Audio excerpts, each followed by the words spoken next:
আমার লগে যে জিন টিন আছেন তারা আমার একটা আগাম সংবাদ দিছে। কথাগুলো হইল আমরার ভবিষ্যৎ নিয়ে। আপনারা দেখো একটা কথা কইমু আসলে। अच्छा ठीक है समझ गया। কথাগুলো হইল আমরার ভবিষ্যৎ নিয়ে। चलो भाई ভবিষ্যৎ নিয়া বলতে ভবিষ্যৎ নিয়া খোয়াত লাগলে এখান যদি কই ভবিষ্যৎ নিয়ে আমি কইতাম তাইলে ফা কইব। ये बड़ी अच्छी बात कही आप। কারণ ভবিষ্যতে কি তৈব না হইব সব একমাত্র আল্লাহ জানেন। আল্লাহ ছাড়া কেউ কইতে পারে না ভবিষ্যতে কি তৈব। তো আমি আমার ব্যক্তিগতভাবে বা আমার লগে যে জিন টিন আছেন তারার সাহায্যে আমি ভবিষ্যৎ নিয়ে যে বিষয়ে জানতাম পারছি আর কি। তারা আমার একটা আগাম সংবাদ দিছে যে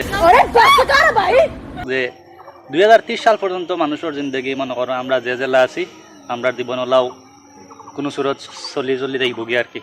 খাটি জীবনটা জেলা আছি ওলা শান্তিতেও।